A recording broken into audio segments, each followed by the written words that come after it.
अगला सवाल है, क्या बच्चों को डांटना नहीं चाहिए माता पिता को, आप ऐसा कहते हैं? नहीं, मैं ऐसा नहीं कह रहा, मैं सिर्फ बता रहा हूं कि माता पिता बच्चों को डरा धमका के, लोभ दे के अपना काम निकालते हैं। मैंने सिर्फ एक उदाहरण दिया। धर्मगुरु और समाज के ठेकेदार और राजनेता भी ऐसा ही करते रहे हैं। स्वर्ग नरक की कल्पना क्यों गढ़ी गई, यह बताने के लिए मैंने उदाहरण दिया। मैं ये नहीं कह रहा हूं कि ऐसा करना चाहिए कि नहीं करना चाहिए। बच्चे वही भाषा समझेंगे और आपको वही बोलनी पड़ेगी जो वो समझते हैं। बच्चा अंधेरे में जा रहा है, गिर सकता है, चोट खा सकता है, लेकिन यह भाषा उसको समझ में नहीं आएगी कि बेटा अंधेरे में मत जाओ। हमको उसको डराना पड़ता, हम कहते हैं अरे वहां भूत है, मत जाना। भूत नाम से बच्चा डरता है, वो जाना बंद कर देता है। हमारा काम तो चल गया, लेकिन अब मुसीबत है। मैंने सुनी एक कहानी, एक बच्चे को इसी प्रकार से डराया गया था, फिर वो बड़ा हो गया मगर डरता ही रहा, फिर भी अंधेरे में जाने से डरे। उसका है टार्च लेके जाओ, वो कहना मैं ना जाऊंगा, भूत है। भूत टार्च छीन लेगा मेरी फिर। अब भूत तो कुछ भी कर सकता है, टार्च भी छीन सकता है। बड़ा हो गया, कॉलेज में पढ़ रहा है, हॉस्टल में बड़ी मुसीबत, हास्यास्पद स्थिति बन जाए।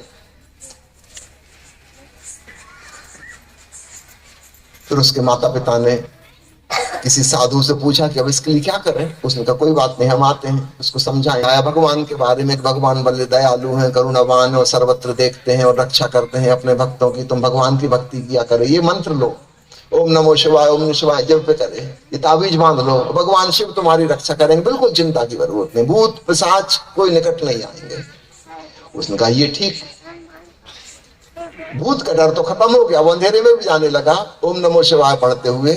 मगर अब दूसरा डर पैदा हो गया, कहीं ताबीज ना खो जाए, कहीं मैं मंत्र ना भूल जाऊं, कहीं ऐसा ना हो कि शिव जी का मंत्र पढ़ना भूल जाऊं और भूत पिशाच आ जाए अचानक झपट्टा मार दे के अच्छा पकड़ा।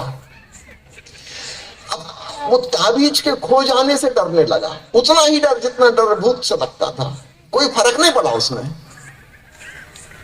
अब वो भगवान से डरने लगा, भगवान कहीं नाराज ना हो जाए। आज मंत्रोच्चार कम कर पाया, दूसरे काम में लगा था, भगवान नाराज ना हो जाए, भूत पिशाच ना भेज दे कि जाओ सताओ साले को, याद नहीं करता मेरी। उसकी मन स्थिति वही की वही रही। फिर उसके माता पिता उस साधु को ढूंढ के लाए कि भूत से तो अब नहीं डरता, अब वो भगवान से डरता है, अब क्या करें, ताबीज ना खो जाए इससे डरता है। फिर वो साधु आए, अब तो 10 साल और उसकी उम्र बढ़ चुकी थी। फिर उसको समझाया कि बेटा ना कहीं भूत है ना कहीं भगवान है। भूत से छुड़ाने के लिए भगवान की धारणा दी थी, अंधेरे से छुड़ाने के लिए भूत की धारणा दी थी, दोनों तुम्हारे भले के लिए। अब तुम बड़े हो गए, अब तुम समझदार हो, अब भूत को भी जाने दो, भगवान को भी जाने दो। ठीक ऐसे ही मैं आपसे कहूंगा, बच्चों को हम उसी भाषा में समझा सकते हैं जो वे समझते हैं। हमें उपयोग करना पड़ेगा प्रलोभन का भी, हमें उपयोग करना पड़ेगा भय का भी, लेकिन जब समय आ जाए हम उनसे यह बात छीन भी लें। कहीं ऐसा ना हो इस धारणा से चिपट के वो रह जाएं तो जिंदगी भर इसको ढोते रहें। सावधान, माता पिता का कर्तव्य है, बच्चे जैसे जैसे बड़े हों उन्हें तथ्य बताएं, सत्य बताएं। ठीक है, बचपन में बहुत सी झूठी बातें हमने बोली थी। एक मकान में आग लगी है, एक छोटा बच्चा वो भीतर बड़ा खुश हो रहा है, उसने पहली बार आग की इतनी बड़ी बड़ी लपटें देखी। अब बाहर से सब लोग चिल्ला रहे हैं कि बेटा बाहर निकला, जल जाएगा, मर जाएगा। लेकिन वो छोटा बच्चा यह बात नहीं जानता जल जाना मर जाना क्या है। वो तो बहुत प्रसन्न है कि आज मजा आ गया, ऐसी लपटें कभी नहीं देखी। क्या करेंगे हम, आवाज लगाएंगे देखो आइसक्रीम बेचने वाला आया, अरे खिलौना वाला भी आया है, बच्चा भागा भागा बाहर आ जाएगा। वो आग वाली भाषा तो नहीं समझा, बहुत छोटा है अभी, लेकिन खिलौना की भाषा समझ गया।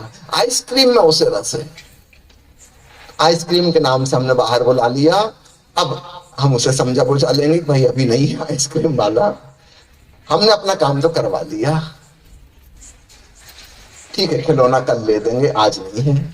फिर बड़ा हो जाएगा, एक दिन वो भी समझ जाएगा कि झूठ बोला गया था, कोई खिलौना नहीं था, कोई आइसक्रीम नहीं थी, मुझे झूठा बुलाया गया था। लेकिन तब वो धन्यवाद देगा कि आप लोगों ने बड़ी कृपा की, झूठ बोल के मुझे बाहर बुलाया, वरना मैं आता ही नहीं। उस समय मुझे समझ ही नहीं थी कि अग्नि क्या होती है, कि जल जाना क्या होता है। मैं तो बहुत एक्साइटेड था। अच्छा किया आपने झूठ बोला। तो माता पिता का भी यही रोल है, और यही रोल वे लोग जो अपने आप को धर्म का अगुआ कह रहे हैं उन्हें भी अपनाना चाहिए। जब लोग बचकाने चाइल्डिश एटीट्यूड के हैं, तब ठीक उनको समझाने के लिए हमने भय का भगवान खड़ा कर दिया।